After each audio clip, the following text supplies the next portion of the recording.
Okay, I'd like to welcome people to the second day of the Conceptual workshop. As always, I need to remind you that this meeting is live streamed on YouTube and recorded and made publicly available afterwards. And I'd like to thank our funding sources, which are the National Institutes of Health and the National Science Foundation, for their generous support. And I'd like to thank the volunteers who do the teaching and support for this course. Today, we're going to be talking about something a little bit different. A lot of this course is about how to use a software package, Conceptual, about how to build computer simulations. And I think it's worth spending a little bit of time thinking about what models mean and how to build them. We do a lot of work in this class about the technical issues of model building. So today we're going to talk for a little bit, for an hour and a half, about some of the things around models that may make it easier for you to build models that are productive for your own research. We're not going to be doing any coding in this section. As always, I need to remind you of the schedule. I'm going to be talking about model building. Then we're going to go back into working with Conceptual, have a hackathon prep session, a session on how to build computer simulations of cell growth and division, and then we're going to apply all of those ideas in a simulation of tumor somatic evolution. The learning objectives today are to think about how to build models successfully. And the key idea will be, which you'll hear repeatedly, is to think before you code. We'll talk a little bit about some things that may seem rather abstract, but are important to understand if we're going to be building models and using them successfully. And we're then going to go through the workflow, the process of building a model. And we'll see how far we get. If we don't get through all of it today, we could go back and revisit some of these things next week. And then I'd like to talk about the differential adhesion example that we talked about yesterday, that we worked with in code yesterday, as a test case for doing the kinds of things that I'm advocating here. If we're not able to get through everything, the slides will have exercises and instructions. And again, we may be able to come back next week and take a session to do a little bit more of this if people are interested. I want to talk a little bit about the results of 30 plus years of building models in my own research and helping other people build models. And I think it's important to say this may seem a little bit detached from the computational side of what we're doing in this workshop. But if you think about these things and master them, they're going to be very helpful to you if you do any kind of mathematical biology, computational biology, or for that matter, even if you're going to be designing meaningful biological experiments. These principles are really practice of science principles generically, but they come out in a lot of detail and importance in the context of model building. The first thing that we have to talk about is, what is a model? And of course, people use the word model in all sorts of different ways. If you're an experimental biologist, your model might be a mouse or a rabbit, as opposed to a human being, or a zebrafish or a flatworm. Computationally, there are a lot of different kinds of models, and the term model then can be a source of confusion. A model fundamentally is something that takes a model structure, and again, the term is used differently by different people. Some people might call that a blueprint, a model design, or even a set of scientific hypotheses, and a set of numerical values, input parameters, and return some kind of output. And if the model is going to be useful, that output has to be meaningful. And a model doesn't have to be computer code. It could be a mathematical formula, but it could also be a diagram. It could be a picture. Biologists love to draw pictures and think about relationships using pictures. And those are models too. And so we have to be careful when we use words like model or simulation to understand what we're talking about. Ultimately, if we don't make some kind of prediction that we can validate in the real world, we haven't done anything that's useful. And so we want to think carefully about the meaning of what we're going to do and build that in from the beginning when we start designing models. To say, I want to have a model that explains how cancer works, is really not going to be very helpful. It's not specific enough to be able to give us meaningful information. So the main secret for successful modeling, and it's something that goes a little bit against the grain of a course like this, which is mainly technical, is that you shouldn't start writing computer code or simulation specifications until you've thought very carefully and written out exactly what it is you want to get out of your model. And that requires a lot of work. It's not something you can do quickly. And the model conceptual architecture, that is model structure, and the components that you're going to put into the model, and also the output metrics, what it is you're going to have the model predict, measure. And that's a discipline that's a little bit frustrating. People want to write code. But I like to tell the story of a lab tech I once had who said to me, how much do I have to dilute this 1 millimolar solution to make it 10 millimolar? And the answer, of course, is that you can't dilute a 1 millimolar solution and make it more concentrated. And so the question was fundamentally framed wrong. And so when you start writing code without thinking carefully about what you're trying to do and designing what you're trying to do, that means that even if the code works technically, it's never going to give you meaningful answers. And so another term for this, it might be, if you come from an engineering discipline, would be design. Design your models. Don't just build them. And here's some things that you can do to think about how to build successful models. To start out with, be very careful about the hypotheses you want to test. Think how you would validate or falsify those hypotheses. Your simulations are going to give you time series. They're going to give you movies. They might be movies. They might be analysis of those movies. You'll have configurations of cells. Those cells will be doing things. What would you be able to measure about those configurations and those time series that would tell you whether it agrees or doesn't agree with experiment? How would you quantify those similarities or differences? What are the components that you're going to be modeling? In our simulations, we're always going to have cells, pretty much, if you're here for CompuCell. Which cell types are essential? Are there chemical fields? What are the other signals in the process? What do agents do? Those could be cells, those could be fields, it could be other things. And an action is very important. Contemporary biology is very good at describing things. It's very good at making lists of components. It's not so good at describing process, how things change. So think about what agents do. What are the key properties? What are the key behaviors? You're not going to be able to define all of them. So focus on the ones that are most important. How would you render those properties mathematically or computationally? Some of them may be easy to represent computationally. Some may be quite difficult. Which ones are the most important? Which ones are practical? Sometimes something could be potentially important but impossible to represent. Think about signals and interactions. Who sends a signal? How is it transmitted in space and time? How far does it get? How long does it take? How is it received? What happens when it's received? How does it change outcomes? If a cell sends a chemical signal to another cell, how far does the signal get? How long does it take? When the cell receives it, how is it received? What does the cell do in response? Those are key questions that you'll have to ask again and again when you're designing models. If you can't answer those questions, you can't build the model in the first place. You need to be able to answer those questions.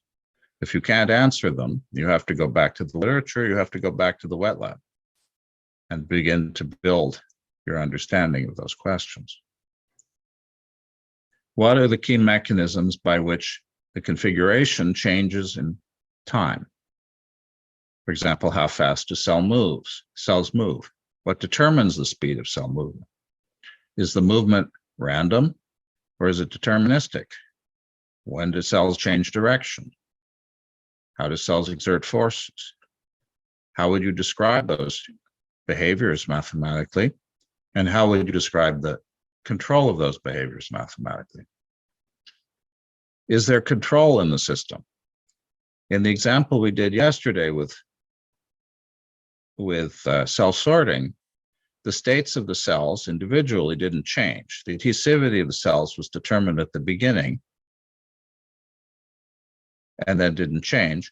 Then we went in and by hand changed the system, changed the states of the cells from outside. So the control was something we did to the system from outside. There was no internal control. One of the things that's important in biology is we have things like gene regulatory networks and signaling networks that can change the way cells behave. That's a kind of control that isn't present in most physical systems and means that biology is intrinsically very complex. Do we need to think about control? And if so, what aspects of it? We can't model all of it. What are the essential elements of control? And how do molecular controls affect the behaviors that we care about? One of the big problems that we face in contemporary biology is we can measure molecular concentrations, we can measure mRNA, but we don't know how those concentrations and mRNA levels play out in the behaviors of cells. That's really a fundamental problem. We need to know where things start. What's the initial configuration of our cells? Yesterday, we started with a random cluster of cells. Is that what we needed? What are the external boundaries and external interventions we're going to make to the system? If we're simulating drug dosing, we're going to have the body without the drug.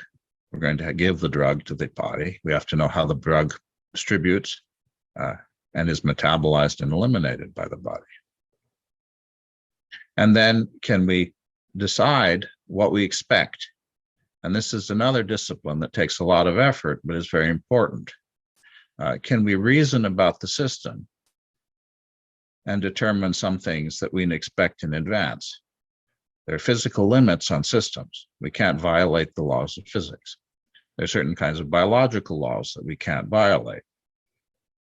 In particular, and I'll come back to that, are there differential experiments, either an experiment, wet lab experiment, or computational experiment, that you could do which would have predictable differences in outcome?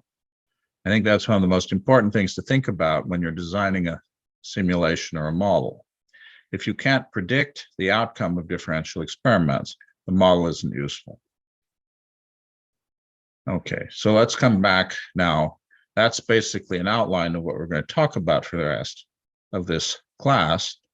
And that what we're going to do is go back and consider these ideas in more detail. But if you take away nothing else, think about what we just went over and come back to that checklist every time you're thinking about building a model, not only in this class, but in every experiment you design. If you're writing a PhD thesis or doing postdoctoral work, if you're faculty, these are things that you have to do in an NIH grant application. These are the process of science. And I think we take it for granted that we know how to do it. And most classes don't teach it. Some good introductory engineering classes do. But in the sciences, we typically don't teach people how to design experiments or how to reason about data or how to reason about experiments. I think it's really important to come back and think about those things seriously in anything you do, whether it's related to CompuCell or not.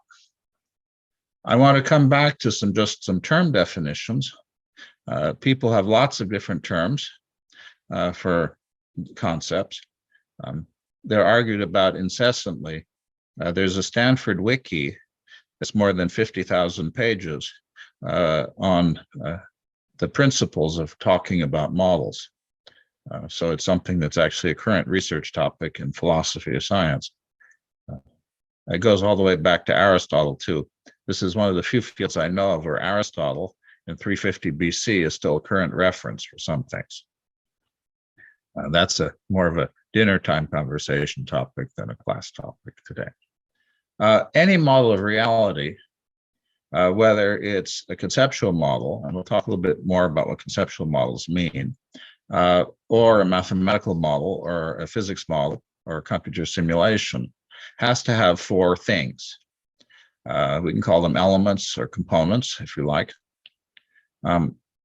Three of them talk about the state of the system as it is right now, things that we can observe right now. Those are the objects, the things in the system, and their associated properties and states, their behaviors and interactions, that is, how those objects and properties and objects and their properties and states can change in time, potentially can change in time, and the current and initial boundary conditions of the system. Those are all things that happen at a moment in time. Separate from that are things that take that situation and evolve it in time, and those are called dynamics if they operate continuously in time, and events if they happen at discrete times. The growth of the volume of a cell is a dynamic process. The division of a cell into two is an event because you either have one cell or two cells at any given time. If I'm considering the growth of a virus as a population in the body, the viral load changes dynamically. If I give a drug, the dosing of the drug is an event. And so you have two things. You have a configuration of the system. You have a set of behaviors and interactions that are going to describe the potential processes that will play out in time. And then you have the dynamics and events that take that specification and make it evolve in time. And one of the things that you'll find when you describe things this way is you get a little bit of repetition, or what seems like repetition, but in fact isn't. And this goes all the way back to Aristotle, actually, as a topic of discussion. And it's still a topic of current discussion, again, in people thinking about modeling and philosophy of science. Again, another thing to remember that these are constructive models. Nothing exists unless we assert it. We get almost nothing for free. In CompuCell, you get a couple of things for free, but fundamentally in model building, you get nothing for free. Different people will group these concepts a little bit differently, but fundamentally, you always wind up with these same four components. You sometimes move pieces a little bit from one to another, depending on your taste. Okay, let's try to make that a little bit less abstract, and let's talk about some of the objects that we're going to run into in our simulations. We'll start in the middle with cells. Again, cells are the key thing that we're going to be talking about. We might also have subcellular components, what we call generalized cells. For example, organelles. We might have other volumes of material that we treat as cell-like, because in a CompuCell simulation, at least, all of the spatial objects are cells of one sort or another. But what are things that we know about cells, real biological cells, to begin with? Well, they have a shape at any given time. They're at some location at any given time. They have a volume at any given time. From a biological point of view, they may be polar. They might have planar polarity. They're certainly going to have surface area, membrane area. They have a density. They might have a viscosity, which might vary from place to place. They might move. Well, let's talk about behaviors now. They might move. They might grow. They might divide. They might die. They might interact in all sorts of ways. We talked about cell adhesion yesterday. Haven't talked yet, but we'll talk about chemotaxis, movement of cells in response to chemical fields. They might secrete or absorb chemicals. They might pull or push on things. Dynamics. Well, in the real world, most physical objects obey Newton's law. F equals ma, force equals mass times acceleration. Actually, at the biological level, because viscosity is so large, velocity is proportional to force rather than acceleration is proportional to force. That's a simple dynamics. There are other kinds of dynamics too. We've seen that there are random fluctuations of movement in CompuCell. Those represent the biophysics of cytoskeletal fluctuations in cells. That's a particular kind of dynamics, stochastic dynamics, that we have to think about. And it's true biologically. It's representing a biological process. If the cell has internal states, they're going to be rate laws. How fast does the cell grow? That's a rate law. That's a dynamics. Anytime you talk about a law, it's dynamics. Anytime you talk about rates, it's dynamics. We have initial conditions. Where is each cell? What kind of cell is it? What is its internal chemical state? What's its metabolic state? Where is it in the cell cycle? We have to specify those things. And if we're in a volume in space, we have to say what happens at the edge of the volume. Are we in a test tube? Are we in outer space? Are we in a fluid? What's happening? For chemical fields, the fundamental question is typically concentration of molecules at a given place. Those molecules will diffuse, so we need to know how fast they diffuse at every spot in space. They'll decay. We need to know what the decay constants are at every spot in space. Their behaviors are going to be diffusion and decay. Their interactions could be a chemical reaction. They could be secreted or absorbed by cells in the environment or other materials. They could be carried. They could be moved actively by fluid or by solid movement. You have to know their values at every point in space to specify them. You have to know where they come from, what's going on at the boundaries of your system. When we talk about control, typically we're talking about biochemical networks. Those could be metabolic networks, gene regulatory networks, or signaling networks. Typically, we're talking about chemical concentrations, but we're not rendering them in space. We're thinking about them as some abstract concept. Sometimes we'll talk about levels of activity of something more abstract. The health of the cell, the damage of a cell, the level of virus in a system. Those could be all thought of as concentrations or levels or amounts. Really, the only behavior that they have is decay. There isn't much else that they can do. But there are lots of interactions. They can chemically react with each other to form new things. You can have them activate other molecules without being destroyed. They can inhibit processes without being destroyed. Their dynamics, again, will be rate equations, one way of representing them. Representations of the individual molecular interactions, if we're talking about chemical interactions, should be something like Gillespie representation. Sometimes we'll use more abstract things like, is the gene on or off? Should be Boolean dynamics. There are lots of events here. We could add or subtract chemicals from our environment. We could change the molecular architecture. We could turn circuits on and off. Now, those are the kinds of questions that we need to ask. Initial conditions are going to be the levels of each component in our model.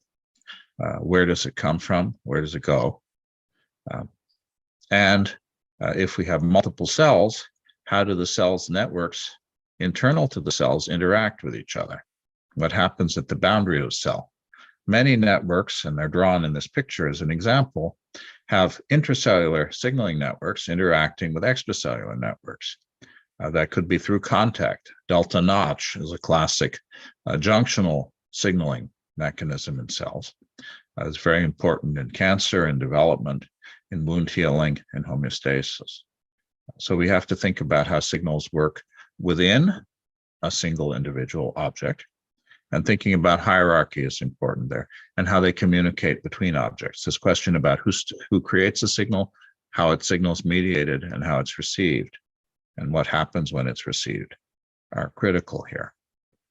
I realize there's a lot on that slide and there's a lot of text, but I think it's really important to come back and think about these things, because you're going to have to address them again and again as you go forward.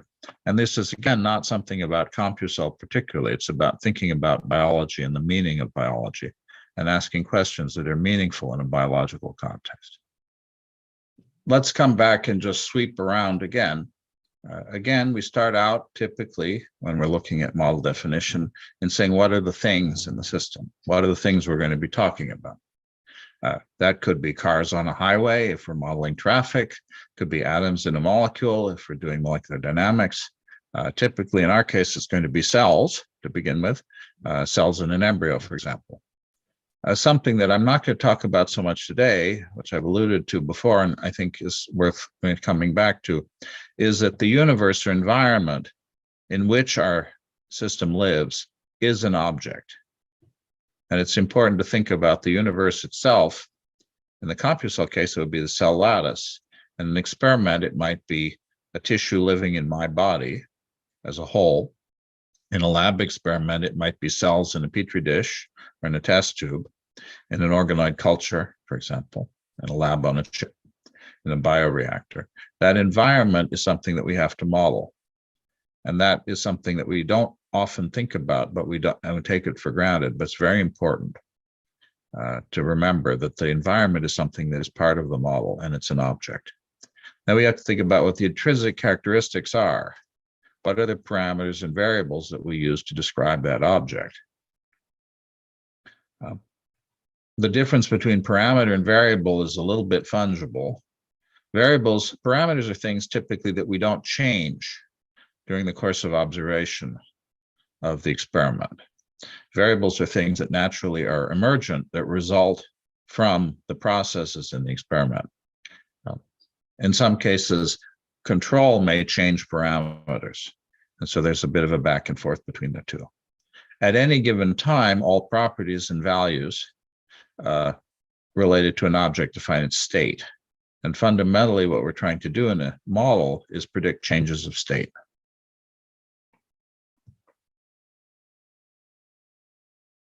One of the things that we do a lot in biology is use a concept of types. We'll talk about cell types, for example. We'll talk about species. There, again, is a bit of a question of convenience, what are called fiat definitions. That is from the Latin, let it be, which is something that is a matter of opinion or convenience, but nevertheless has to be a decision that has to be made.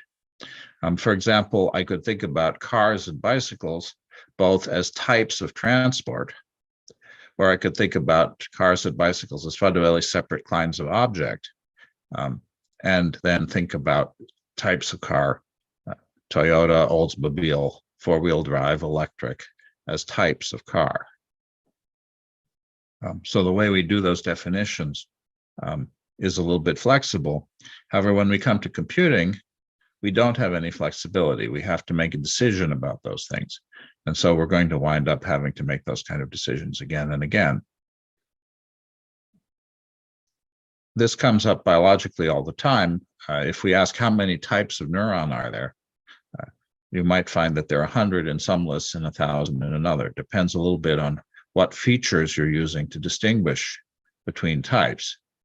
It comes up a lot with immune cells. If I ask how many types of T cell are there, people will give you wildly different numbers depending on which features they're using to do the classification.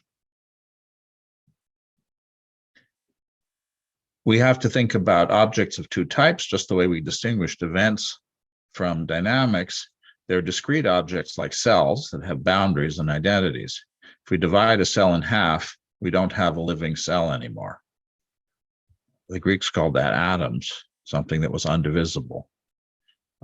And they're continuous objects like extracellular matrix, fluid background, chemical fields, which are divisible and continuous in space.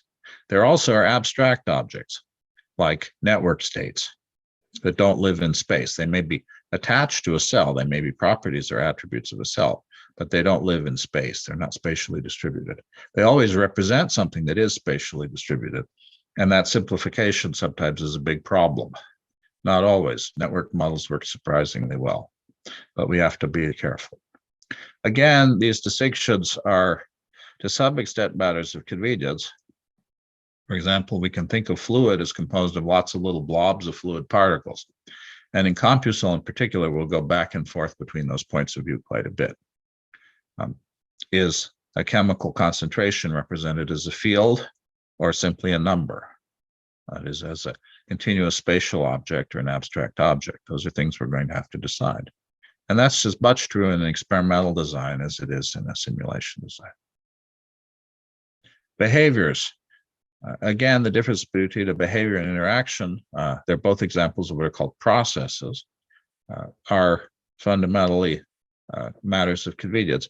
But behavior is something that is autonomous. It's something an agent does, an object does on its own. Now, of course, you can't do things without limit on your own, but there are propensities for cells, for example, to do something. Cells have an intrinsic motility, which would correspond, for example, in Compusal to the applied force or the temperature on the cell. in reality, these things are always going to be a little bit of a question because you can never take a cell out of the universe entirely and see what it would do if there were nothing else. But interactions can be defined because you always have to have two objects. You can't have a single object to define an interaction. So a behavior is something that applies to a single object. An interaction always requires two to specify. They specify how things will change in time. They don't do the change in time in themselves. And that's pretty important. And that's very fundamental, and it's a difficult concept. We'll talk about adhesivity, the capability for a cell to adhere to another cell. That would be the value of J in the simulations we did before, the number of cell adhesion molecules on the surface. But if the cells aren't touching each other, you don't have adhesion. Therefore, there's a concept of contingency here that you have to worry about. Okay.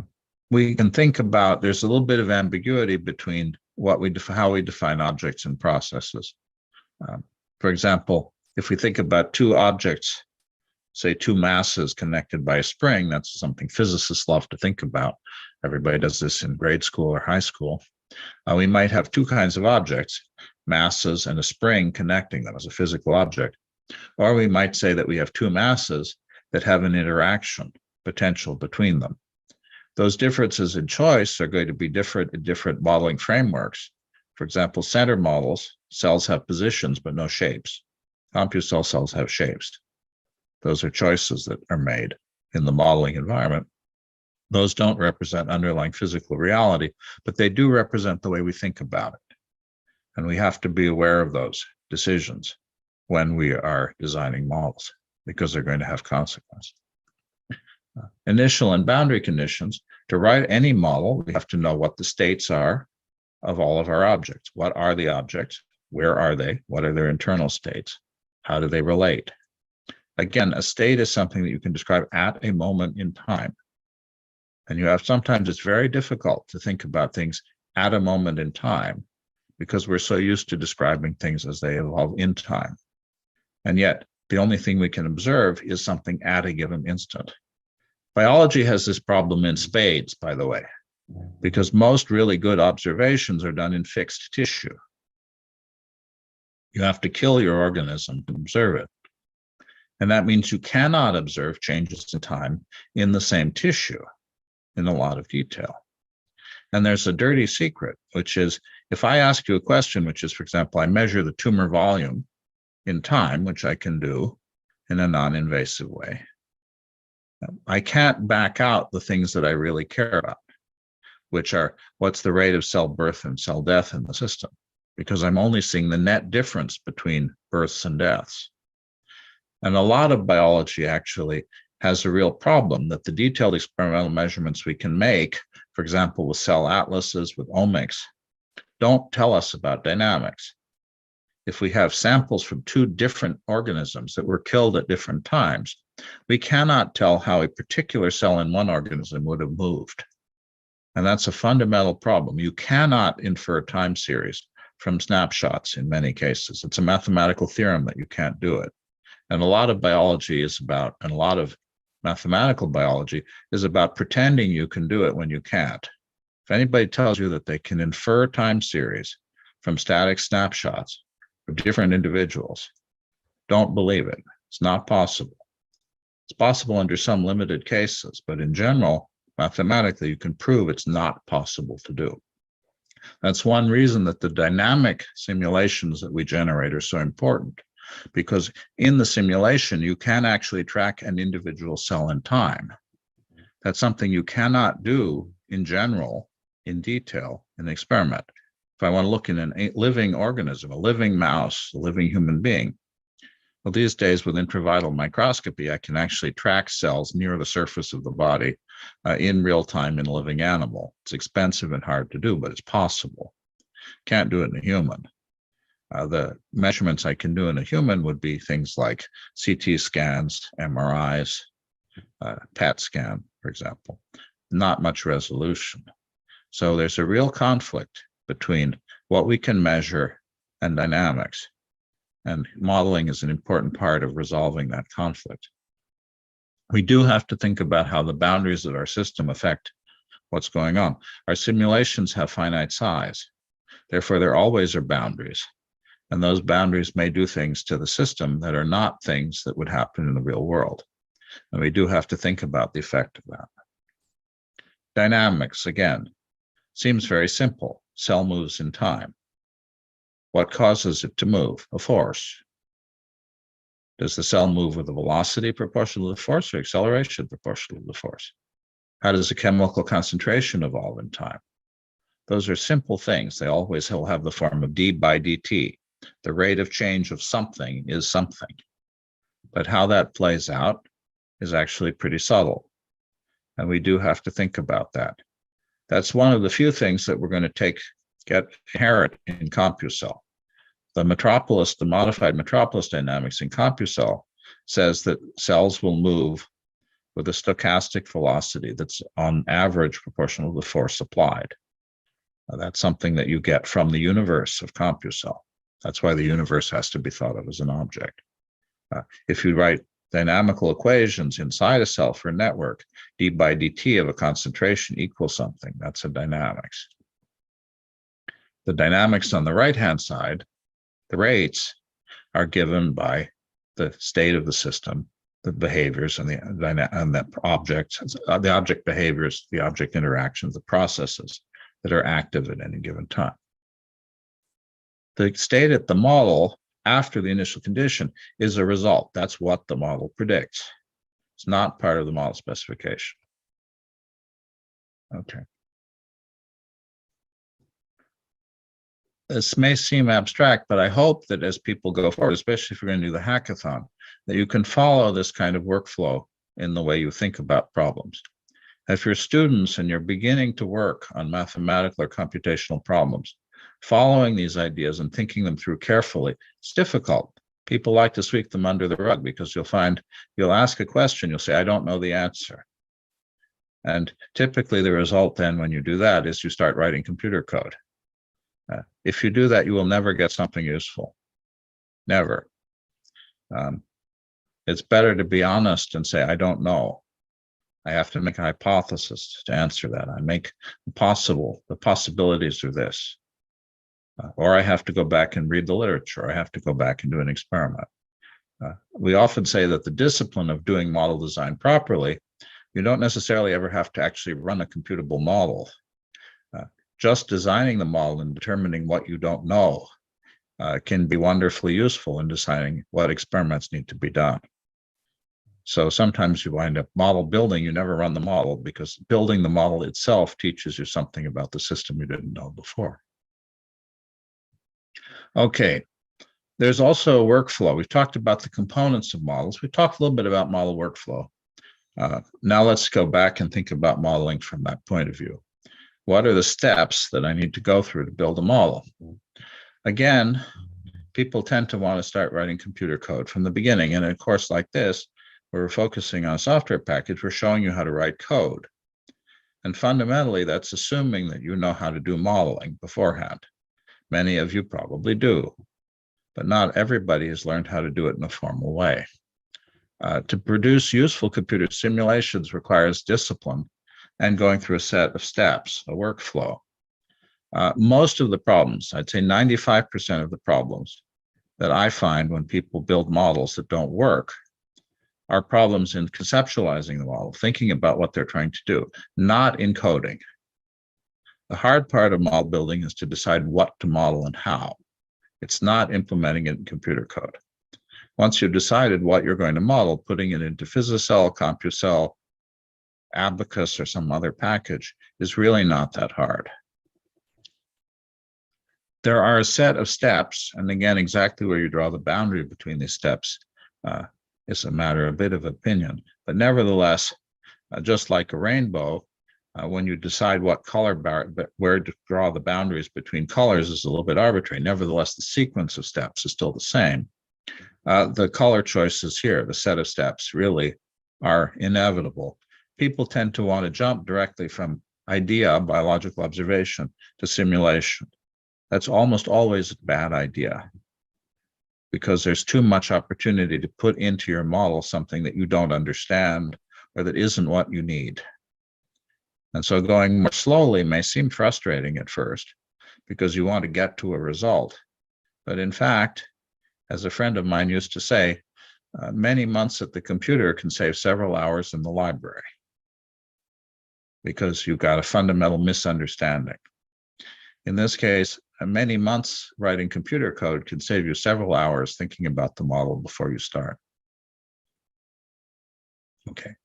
To start out with, there must be some biological observations that motivated why you're doing the simulation. What is it that we want to describe? What are the components? How are they characterized?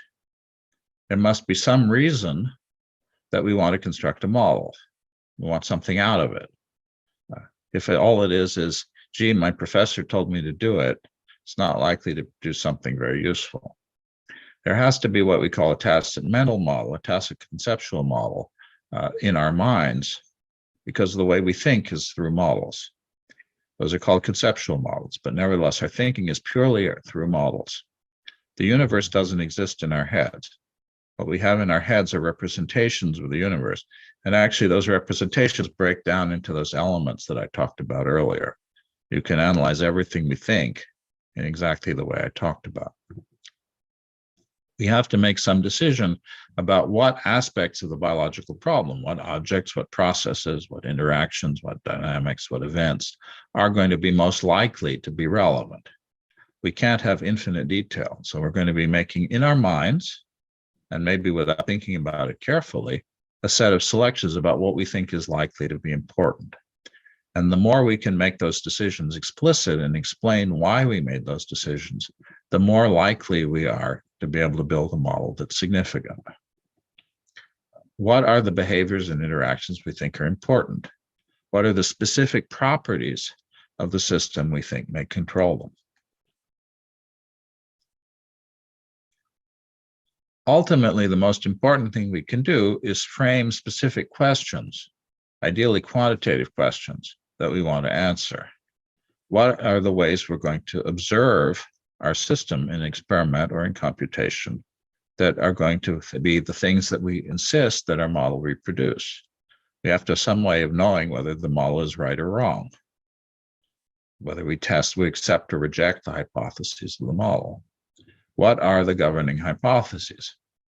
Those could be about model structure. For example, there is an interaction of a given type. We have delta notch signaling. The cells are growing. Or it could be about values of parameters. What are the parameters that we can control? Which ones vary stochastically or intrinsically in a population? Body weight, age are things that we can't control in the population, but there's enough natural variability. We can ask the question, if a person is 60 and a person is 20, they're male versus female, are there differences that are observable in the population? Those would be natural experiments. What are the controllable parameters? One thing you get in a computer simulation mathematical model is you can control any parameter. In general, you can't do that in a real experiment. And so it's good to be aware of what the possibilities are in a real experiment, as well as the things that we can do in a simulation that would be very difficult in the real world. So what are the governing hypotheses? How do experimental parameters, controllable parameters, relate to experimental observables? What are the questions we want to answer? Something that's pretty important, and the self-sorting model is a good example of that, is that sometimes the world of physics or the world of biology gives us constraints that must be true. And it's very important to think through carefully what is possible in a system and what isn't possible in a system. Those constraints can rule out all sorts of different models that otherwise might be hard to eliminate. And it can greatly reduce the number of different configurations that you have to look at. What you're trying to do is reduce the space of all possible models to one or two that you can evaluate. And so thinking about constraints is extremely helpful. We know cells can't grow infinitely fast. We know they can't move infinitely fast. We know they can't take up all the nutrient in the system. Those are physical constraints. We know that cells shouldn't fall apart or disappear spontaneously. Now, it's not that cells can't die or lyse, but if they're going to do that, there's a reason for it. If movement is random, it should be random. If it's directional, it should be directional. If we push harder on something, it probably should move faster. Those are basic rules of physics. Another important thing to think about in model design is differential measurements. Because time series measurements are difficult in biology, and because exact quantitative measurements are hard in biology, a lot of biological experiments are differential. The level of something increases when we knock out gene X. The level of something decreases if we provide an agonist or an antagonist. So directions of movement, the rate of influenza in our culture, cell culture, the rate of increase of influenza in our cell culture goes down when we add an interferon agonist. That would be a differential measurement. We don't have to know the exact values. We're talking about increase of this decreases or increases something else. Could also be more qualitative. Cells start to die if we increase this. The system stops growing if this happens. Cells go into arrest if this happens. Pattern texture changes if this happens. We have patterning or don't have patterning. Those kind of differential measurements, which are not fully quantitative, can be very helpful as well. They can reject or accept models, and they're much easier to evaluate, and they're much more likely to be things that are predicted effectively by simulations. It's hard to get exact numerical values in a simulation, just the way it is in an experiment. If you're designing a model, you should think very carefully about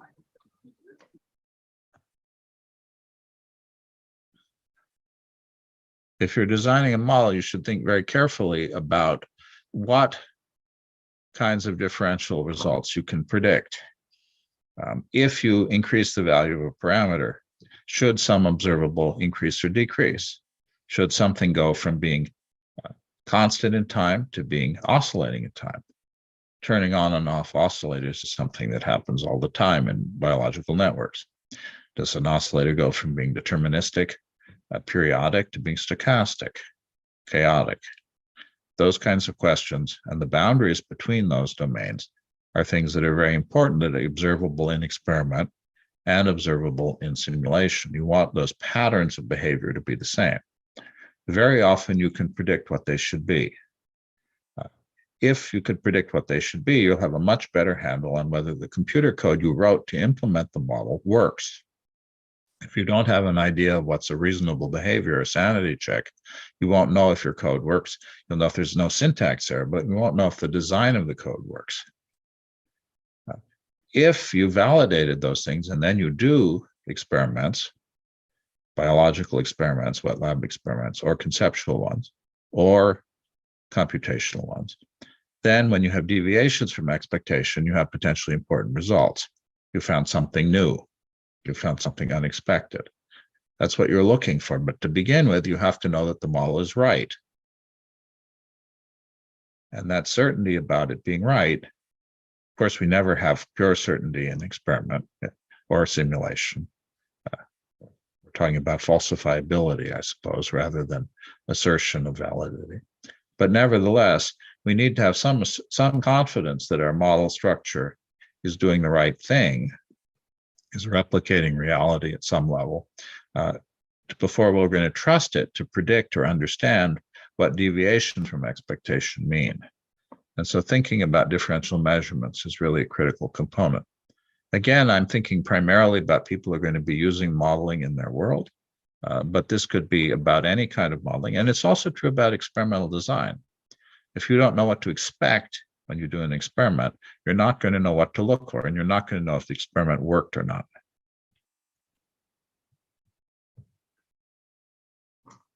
Okay. So once you've done all that and thought about those components, and this is an iterative process, you're going to go through this whole cycle repeatedly. It's not a one-step. Then you're going to define a conceptual model. Conceptual model could be called the blueprint. It could be called the model structure. It is an embodiment of all the hypotheses about the model elements, those four objects, processes, dynamics, and initial and boundary conditions.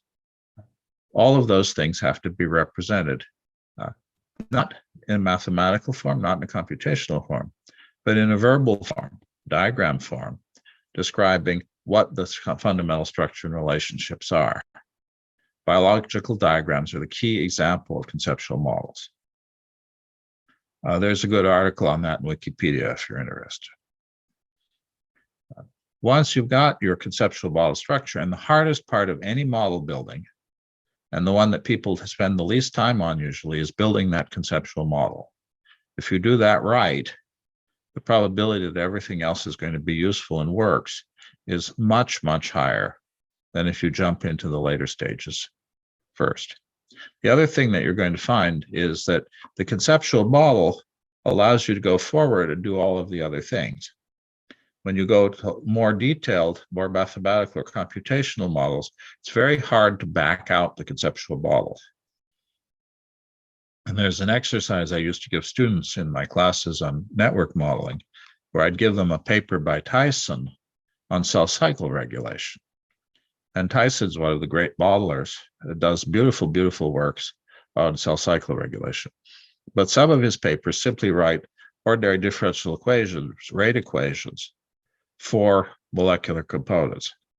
And if you ask, what was the regulatory network or the signaling network that led to those set of equations, the answer is you cannot determine what it was looking at the equations.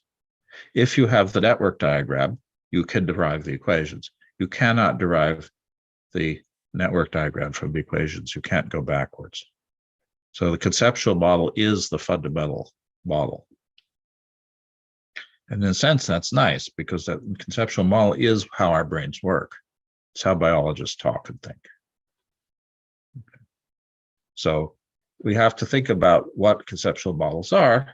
Now, once we've done that, we have to begin to think about quantitative relationships. If I say that the cell grows as a result of glucose in the environment, I have to have some kind of statement that there's a rate that says, given a concentration of glucose, the rate of cell growth is such and such. If the rate of cell growth depends on glucose and a growth factor, I have to make that assertion. And making those quantitative relationships is actually a little bit difficult. It might be that the rate of a chemical reaction is mass action or Michaelis-Menten, that the behavior of a material is linear elastic, that the force of contraction in a cell is proportionally active mass to density. Those are what physicists would call constitutive relations. And they're universal. Anybody who looks at the same system should come up with the same result. This is easier to play out in the form of biochemical networks. If A turns into B and B turns into A, then a quantitative model template would be that the rate of conversion from A to B depends on the concentration of A, and the rate of conversion of B to A depends on the concentration of B in some parameters. If there isn't a regulatory step, then the rate of conversion of A to B is independent of B, and vice versa. That would be something like a mass action. And I can skip that one, I think, today. Once you've done that, you have to make some further decisions about how you're going to represent the mathematics. Some of these are what are called fiat decisions. Are molecules going to be represented as agents, as individuals, or as concentrations? You're going to represent their interactions as deterministic or stochastic. When we make these choices, we lose the generic behavior of the model. If I say that oxygen and hydrogen react to make water, that's a universal statement about chemistry. If I say that two atoms of hydrogen and one molecule atom of oxygen come together in water, that's a universal statement about chemistry. If I say that the rate is continuous in time as a function of concentrations, that's already making an abstraction, a simplification of the reality. If I say I'm going to do an atomic collision model of individual atoms, that's also making a decision. And so once we define the mathematical structure, we're already not in a universal case. However, there may be parameters that don't depend on those decisions. The fact that you have two atoms of hydrogen for one atom of oxygen, the stoichiometry, is a universal truth. It's not something that depends on how I describe the system. The mass conversion of glucose to cell mass, for example, is a universal property. It's not a property of how I describe the system. The spring constant, if I pull on a spring, the force-length relationship is a universal property. It's not a property of how I describe the system. And so those parameters are things that anyone who observes the system should agree on. They're not a function of how I interpret the system. I'll find out that there are a lot of situations in which that's on the edge. For example, the viscosity of the material seems to be a universal property of the material. But in fact, most of the materials that we'll deal with, biological fluids, don't have a true viscosity. And so the measurement of viscosity is going to depend on how we do the measurement. And again, this is as true in experiment as it is in computation. Okay. When we've done all of that, we have to decide how we're going to do our simulation. And this comes back to what the course is mainly going to be focusing on. And that's why I think it's important to take an hour of your life to think about the things that the course will not focus on. Although asking these questions in the context of each example we're doing would be a very useful exercise for people. Most of the models that we'll present in this class actually were derived through the process that I've described here. Once we've made a decision about how we're going to represent things, molecules are objects, molecules are continuous. We're going to talk about concentration. We're going to talk about cell density. We're going to talk about individual cells. The cells are going to have explicit nuclei or not. Then we have to decide how we're going to do the computation. Are we going to use a Gillespie solver? Are we going to use CompuCell and the cellular Potts model? Are we going to use a continuum dynamics model? We're going to use a spatially extended finite element model. Are we going to use a subcellular element model? Each one of those decisions about actually the computational representation is going to make certain decisions about what can be represented in the computation, what parameters we need, and what's going to happen. And it's going to have its associated set of artifacts that come about from the way the computation is done. If I say that the integral of x squared dx is something, that statement shouldn't depend on how I evaluate the integral numerically. In our world, we're not going to be so independent of the mode of solution that we use. And these are not going to be properties of the underlying biological system. There is no lattice in the universe. Cells are not point particles. There is no vector describing polarity. These are abstractions that we're using. There is no chemical concentration for a cell as a whole for a network. And so we're making a lot of assumptions and simplifications that are not present in the underlying reality, and that means that they may or may not be good representations of reality.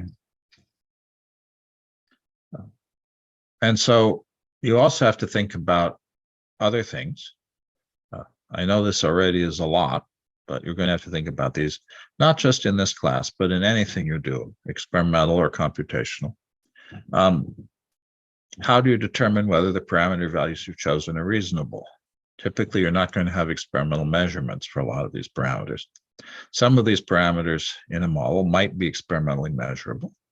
Some of them are not. You're going to have ideas about what's reasonable. We talked yesterday, Julia talked about if you increase the temperature too much, the cell membrane fluctuates too much. If you decrease it too much, the cell freezes.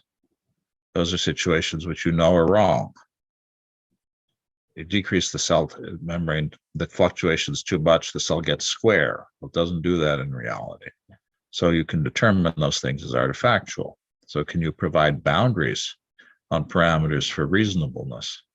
That's again coming back to that question of, can you determine what reasonable patterns of behavior are, and ask your question, is your model living up to them, whether it's conceptual, mathematical, or a simulation? Other things that are important are, how do you display your simulations? Human brains are limited in what they can understand, but they're very good at understanding movies and images. How do you convey the results of a simulation? If it's 3D, you can't see inside of it all at once. You have to make decisions about how to render it. What are the quantities you're going to plot? How do you plot them? Are they time series? Are they bar graphs?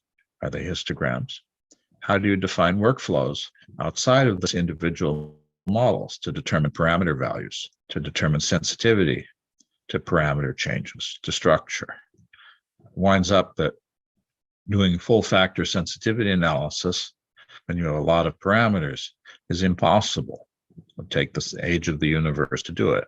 So we tend to do what are called local sensitivity analyses, which are easy, but they may not explain the total behavior of the system. Some of those are unsolved problems, by the way. They're not always easy to solve, but we have to be aware of them when we're designing our models. There's also a trade-off between model structure and model parameters. It's relatively easy in a simulation to change the value of a parameter. We can write code to do that. But what if we say, what would happen if a given mechanism were present? What if there were chemotaxis? What if there were an additional chemical field? Writing the combination of all possibilities there is more difficult. A lot of mathematical sensitivity analysis depends on the idea of being able to vary parameters continuously, taking derivatives with respect to parameters. You can't do that with an all or nothing question about whether a mechanism is present or not. And so explore ways of understanding structural sensitivity, coming back to this idea of model structure. Is a mechanism present or not is a structural question about a model. Do I have chemotaxis? Do I have integrant interactions? Do I have FGF8 present? Those are structural questions about a model. If you ask about all possible model structures, there's a combinatorial disaster. You can't evaluate all of them. People who've worked with neural networks face this all the time. You could think about almost all network architectures as specificities of all-to-all neural network connections.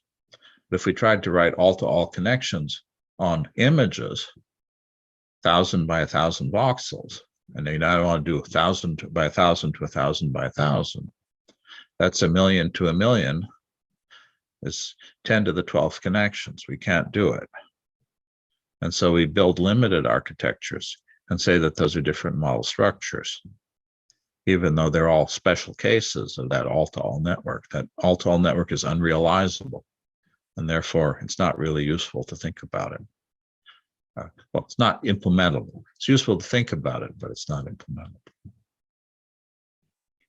As I mentioned, all of this is part of a workflow of model building. Ultimately, what we want to do is take our knowledge and build models with it, and then take our models and generate knowledge. We do this in an incremental way. In particular, you start with simplest model, as few components as possible, as few objects as possible, as few behaviors as possible, as few interactions as possible, and then add or remove them as you develop things. And it's very important when you add detail to ask why you're adding the detail. Do you need it? Now, we tend to be a little bit less strict in our world.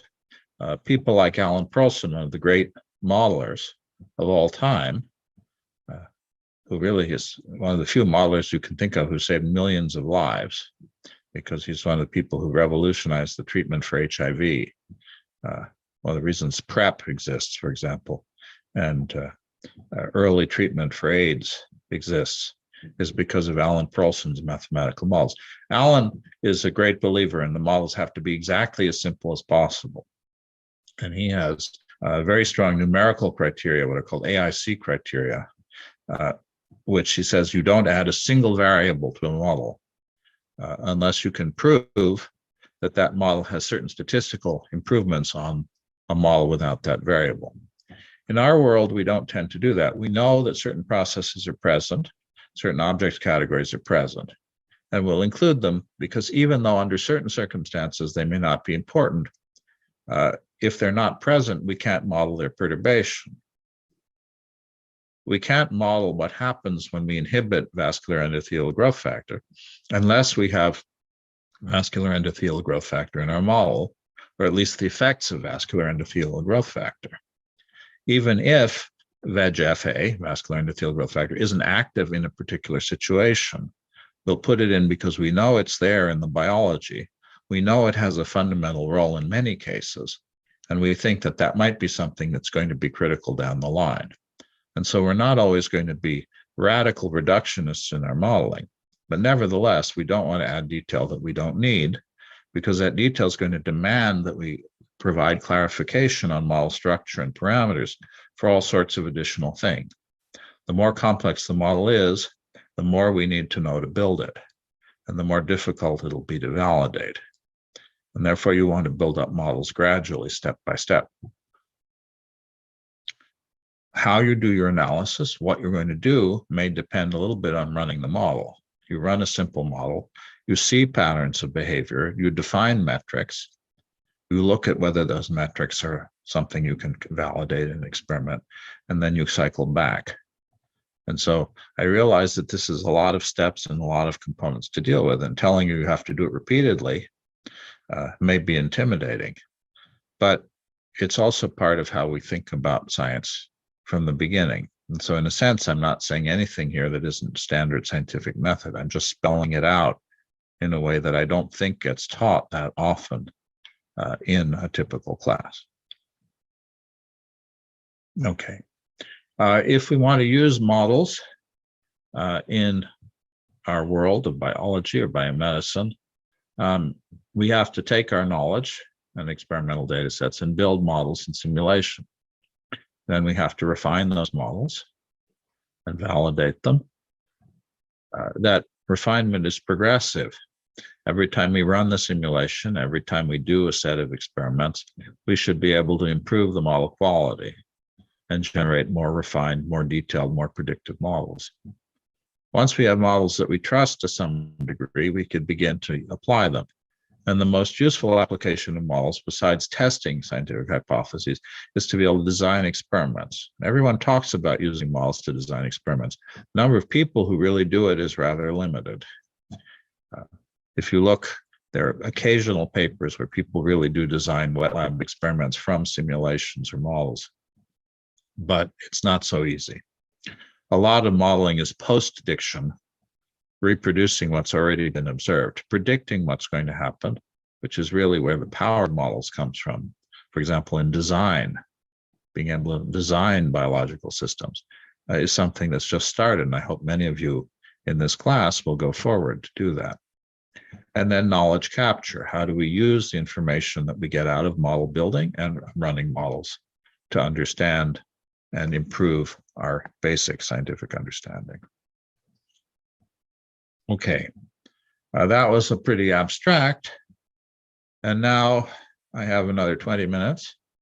And in that last 20 minutes, I want to talk about the self-sorting example that we worked with yesterday. And they're going to be a little exercise. We're not going to have a lot of time for the exercise. So that may be something you have to do on your own after. Let's talk about self-sorting. Where does the self-sorting case come from? If we look at embryology, and the eye is particularly a good place to look at this. This experiment I used to do in my lab with chickens. You take chickens, early embryonic chickens, you cut the developing eye open, you lay it out, you do sagittal section like this one from archival footage. You'll see that there are layers of tissue. They're organized layers of tissue. How do you get layered structures in a developing embryo? Or for that matter, in an adult? For example, the layers in the skin, the layers in the gut. one way you can study that is by asking the question, if you start from a random mixture of cells, what happens? And this is an experiment that we did in our lab, actually, many years ago. These are the neural retinal cells in a chicken embryonic eye and the pigmented retinal cells. And we did it with pigmented retinal cells because they were black. In those days, it wasn't the fluorescent labels weren't so good. And so having self-labeled cells that you didn't need to label externally was a big help. And so here I've taken a cell that's basically transparent, a cell type that's black, mixed them together into a clump, and I watch them over time. And I see that the black cells gradually clump together into little clumps. Those clumps aggregate, and I get a big clump of black cells surrounded by light-colored cells at the end. That takes about 88 hours to an experiment. I can do that vitally because I don't have to fix the tissue to see it. Of course, I'm seeing a 2D projection. These are 3D spherical aggregates, but still, I can do it in real time. Okay, a lot of experiments going back actually 50 years or more. Armstrong and Steinberg are people associated with this, but there were others. There was an observation from Steinberg that if you took different kinds of cells and mixed them, the cells that went to the surface and cells went to the center were consistent. So that if cell type A engulfs cell type B and B engulfs C, then A will engulf C. That is not always obvious, and it's not actually always true for all kinds of cell adhesion, but it's a possibility. And that suggests that there's some energetic phenomenon at work. If it were specific signaling, for example, through a diffusible chemical signal, if those signals were different, C would react to A. If there were a special signal between A and B and a special signal between B and C, then A and C would communicate. And so this suggests that there's some basic physics mechanism at work. Doesn't definitively say that, but suggests it. And there's also an observation that using a molecule that, a drug that inhibits cytoskeletal fluctuations like blebbistatin or cytochalasin D prevent cell sorting.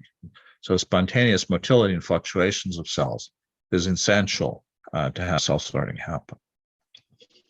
Okay, so the differential adhesion hypothesis that Mel Steinberg formulated was that cells of different types have a cell type dependent contact energy per unit surface area, and that the pattern ultimately rearranges to minimize the total contact energy, maximize the adhesion between cells. And let's just take 4 minutes here, 5 minutes, to ask a little bit of a tiny exercise, which is to think about that differential adhesion hypothesis. And you could probably do this pretty fast because we did a simulation of it yesterday. To say that if you wanted to test this hypothesis in a very simplified example, look up at the top right. That's my experiment. I've got 2 cell types. I cluster them in a random aggregate. It's suspended in a fluid to begin with. Now you can understand why medium is the background type, because Compusol was written to solve this particular problem. What are the object types in the system? What are their key behaviors? What are their key interactions? What determines the dynamics of the pattern? What are the initial conditions? And also thinking about analysis, what would you measure to describe this system? If I had some time series output or some configuration output, how would I compare 2 experiments and say, are they the same or not? How would I compare the experimental simulation and say, are they the same? What would I measure? And if I were going to change something, what are 1 or 2 things I could change that might have an effect on the pattern or its dynamics? And just take 5 minutes and think about this. I'll give people 5 minutes to think about this. And don't worry if you can't get through all of it. Do spend your time trying to think as carefully as you can about the questions. What is the meaning of these questions? I realize some of them may seem obvious, some of them may seem slippery, Some of them may not make sense at first. And so the key thing is to grapple with the questions that are being asked. Because if you can answer these questions about self-sorting, you can begin to answer these questions about more complex biological systems. And whatever biology you're going to work on, you're going to have to ask these and ask and answer these questions. So let's take 5 minutes and go over this together. And if there are any questions, you can put them in the chat. I'll be happy to answer them while people are thinking this through. I'm going to give you some of my answers here, but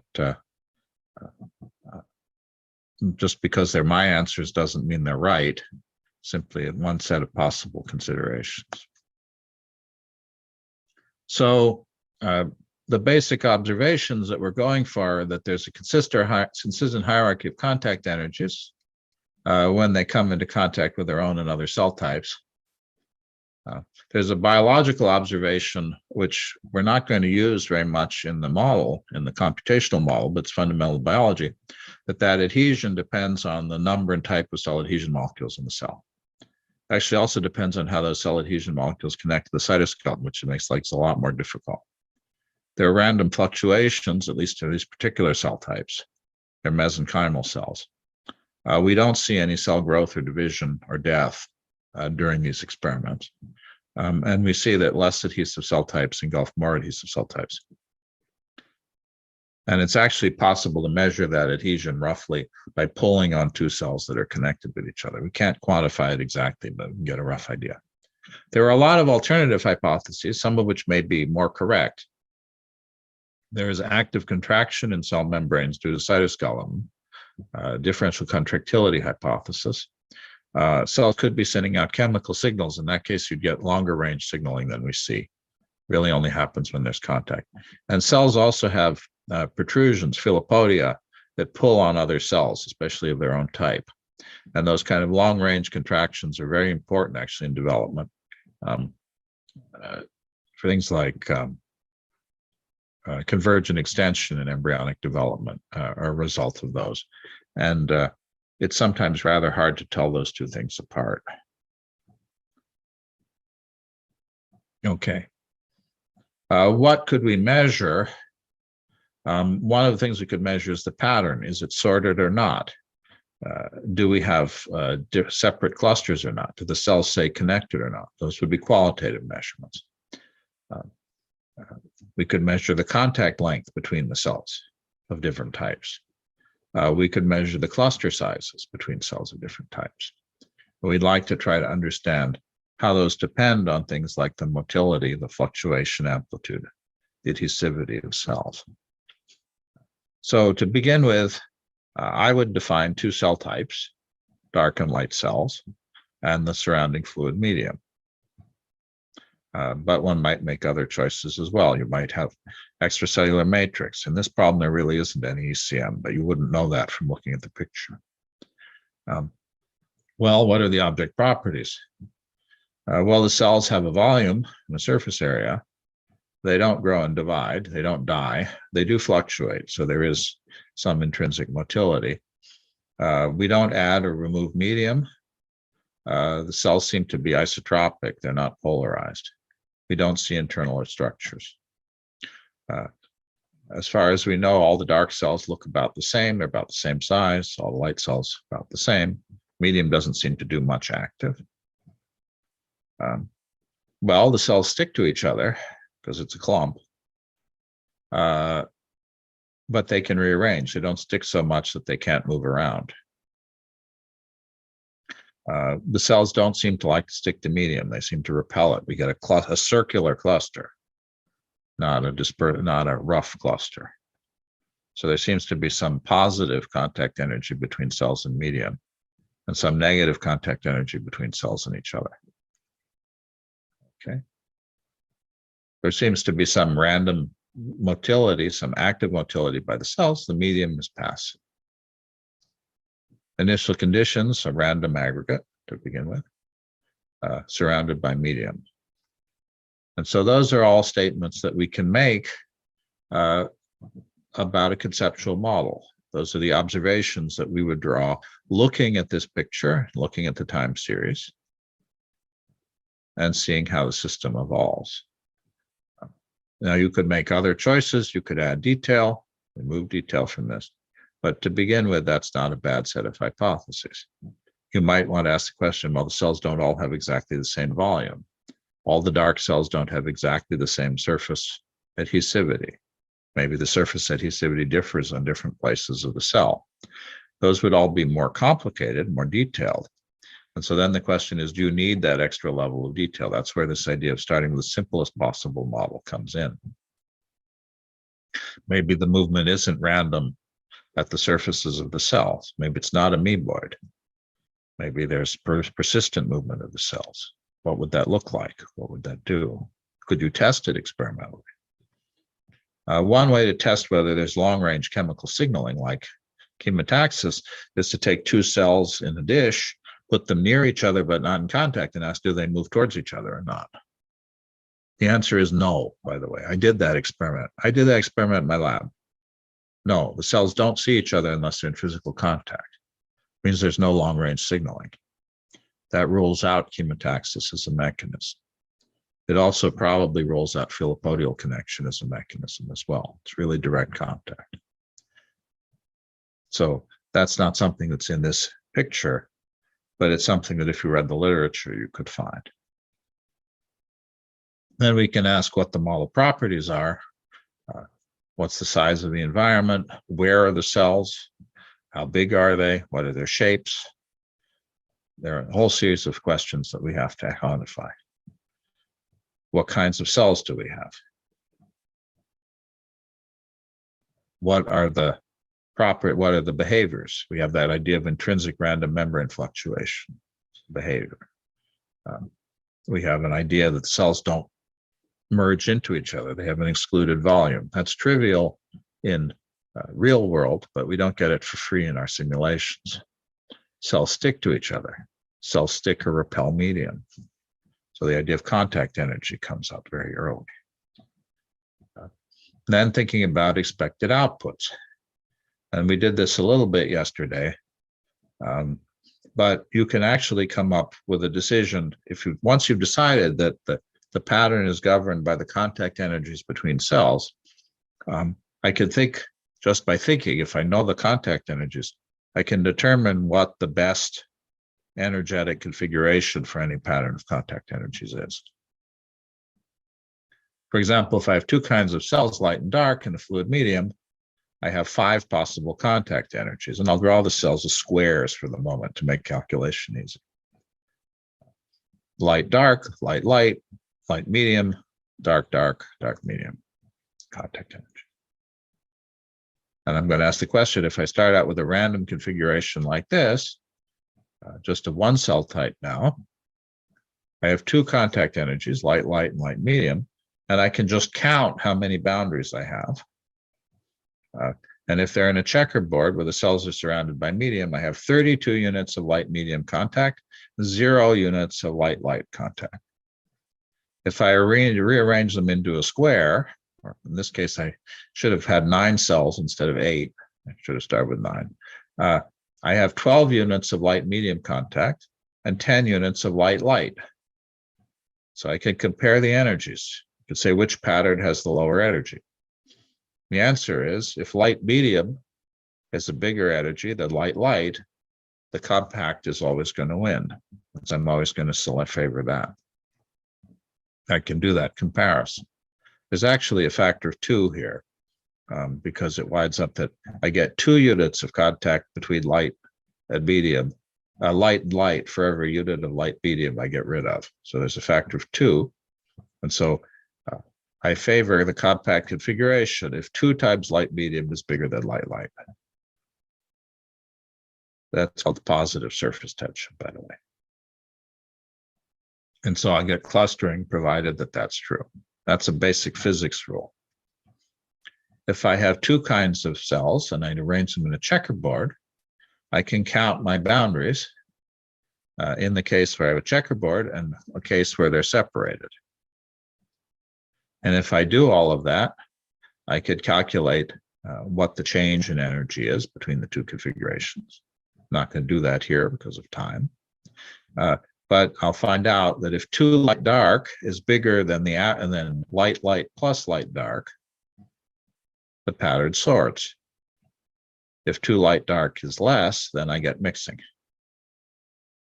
And so I could determine whether the pattern is going to separate or sort, whether the cells are going to stay cohesive or going to disperse into the medium, just by thinking about it. I don't have to do any mathematics, really. I don't have to do any computing. I can just think about the problem. Once I've said that the cells have a contact energy, I can evaluate the equilibrium configuration. There's a good question. What about entropy in the different patterns? So I made an assertion here that the pattern configuration is the one with the minimal energy state. Absolutely, if they're random movement and the random movement amplitude is large, there will be an entropy and there will be noise, and you won't see the final pattern. And in fact, you would see that in this situation. If I take that compact example and I increase the thermal fluctuations, the fluctuation amplitude of the cells enough, so that the fluctuations are large compared to the difference in binding energy between dark, dark, and light, light, and light, medium, and light, dark, then I will go from a separated to a mixed state. And so absolutely, if fluctuations are significant, you have to consider entropy, yes. In this case, I'm assuming that the fluctuations are small. There was a question yesterday about when do you get side-by-side versus concentric pattern? And it's relatively easy to get a concentric pattern if you say that light cells stick to the medium more than dark cells do. Contact energy between light and medium is lower than dark and medium. But even if the contact energy between light and medium and dark and medium is the same, I can still get a concentric pattern. If dark, dark sticks to itself more than light, light, then whichever cells are on the boundary lose contact with themselves in favor of contact with medium. And so there's a trade-off there. The site which has the more self-self contact, the better self-self contact, the lower self-self contact energy will go to the center. The cell type with less self-self contact energy will go to the perimeter, because the cost of losing the self-self boundaries is less for the less cohesive cell type. So concentric is favored if light-light contact energy is bigger than light-dark, even if the medium contacts are the same. That one takes a little bit more thinking, working through, something you can do. Okay. And so now we can begin to refine this model, making it more mathematical. So I want to show you just some possible results. We didn't have a chance to go through these in detail yesterday. I hope people will be able to explore it. We're starting with a random initial condition. We can have a mixed state, a checkerboard state. We can have a fully cell-sorted state where one cell type goes to the middle, is completely surrounded by the other. Or we can have a partially cell-sorted state where we get clustering of the two cell types, but both stay in contact with medium, and we get dispersed clusters. So that's a fundamental set of choices, and that depends only on the hierarchy of our J's. We could also get dispersal of the cells into the medium. And we could get a whole variety of intermediate cases where one cell type disperses, one doesn't, one cell type clusters, one doesn't. There's quite a bit of choice that can happen in this kind of pattern. How would we do the modeling of this kind? And the last thing I want to talk about was metrics. It's actually looking at the qualitative pattern, checkerboard versus sorted, fully sorted versus partially sorted, one cell type in contact with the medium, both cell types in contact with the medium. These are qualitative observations that we can make that could strain our observations. They're observations we could make easily, both at an experiment and in a model. If we don't get those right as we change our J values, something is wrong with our hypothesis. If the experiment knocking out self-cytoscalar fluctuations doesn't prevent sorting, which it does in the simulation, we know there's something wrong with our model. fundamental or model hypotheses are wrong. If changing the adhesivity between two cell types changes us from sorted to unsorted, or from aggregated to not aggregated, in the simulation, it doesn't do it in the experiment. There's something wrong with the fundamental hypotheses we made. Making it quantitative is harder. Measuring the cluster size is an obvious thing to do. It's something we can do computationally, although it's a little finicky. Doing an experiment is actually pretty hard. The easiest thing to measure in the simulation is the total contact length between light and dark, and medium, and dark cells. And that's what's plotted here as a function of time. Notice it's logarithmic. Both of these are, this process slows down in time because it's an activated process, like a chemical activation. It winds up, that's actually very hard. Measuring cell contact area in experiment is very difficult, especially in vital, in live stain. It's easier to measure the correlation. Is a cell of type A next to a cell of type B? If I go around the neighbors, what's the probability that my neighbor, if I'm a dark cell, what's the probability my neighbors are dark? That's easier to measure. That's this correlation versus time. It tracks the contact length pretty well. That's something you can measure at an experiment. The cluster size is relatively easy to measure at experiment, not great. And the problem is you don't have enough clusters that it's that meaningful. The correlation is something that you can measure. Contact length is nice, easy to do in simulation, harder to get out of experiment. And so those are things that you might think of as things that you might begin to want to be able to analyze and model. There are other things that you're going to need to know about as well, and I'm going to leave those to think about. How do cells differentiate? What are the signals? What signals cause cells to grow? What signals cause cells to die? What chemicals do cells secrete and absorb? How far do they get? How stable are they? And I hope people can go back and do some of these exercises on your problems of interest. Go ahead. We have a question about entropy among the different patterns. And I know that entropy is not so clear in Cellar-Potts model. So what would be your answer to this? Well, I think I thought maybe I was muted. I thought I answered that question. So if we have a pattern in which the cells are fluctuating and reorganizing due to fluctuations, and there's a difference in contact energy, I start out by saying that the equilibrium pattern is the pattern with lowest energy. That was my hypothesis at the beginning when I started drawing the diagrams of the configurations. In reality, if I have fluctuations, the pattern is the pattern with the lowest free energy. And the lowest free energy is the energy minus the fluctuation amplitude times the entropy. And that means that highly ordered patterns are slightly less likely to occur than patterns with some level of disorder in them. The key difference then is what is the amplitude of the fluctuations in the pattern compared to the difference in energy between configurations. If that amplitude of fluctuations is large, then the entropy becomes significant, and the patterns will be more disorderly than you would expect. If the fluctuation amplitude is small, then the energy per se will dominate, and you won't see much effect of that. So the place you would see that is that the boundaries between your domains will not be perfectly smooth. They'll be rough, a little bit rough. And since we know that for the pattern to rearrange, because you have local energy, if I have a black cell cluster and another black cell cluster, we know that the final pattern would have lower energy if they were merged.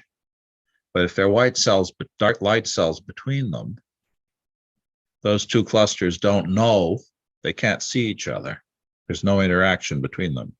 And so the only way they'll come together is through stochastic fluctuations breaking the barrier between them. The time it takes for that barrier to break will depend on the energetics and the fluctuation amplitude. In general, the reason that the coarsening of the pattern slows down exponentially is because the barriers get higher and higher with time.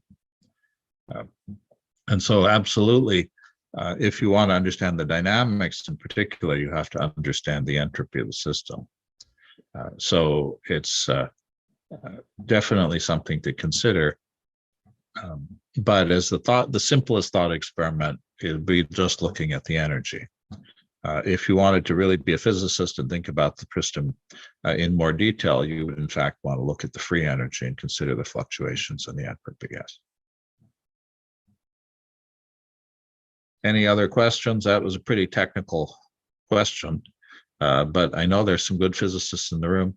My PhD was in physics, although I've been doing biology and bioengineering for more than 30 years of my life, 35 years. So I think of myself as a biologist or bioengineer, not a physicist anymore. But I am very sympathetic to that kind of question. And I think when you can ask, if you can ask those questions in a formal way and quantify those descriptions, it's very useful. Again, I would refer people who are interested in those kinds of problems to that wonderful Phillips textbook on biophysics, which takes a very, very statistical mechanics point of view of tissue organization and biological process. You can learn an awful lot from doing statistical mechanics in these systems.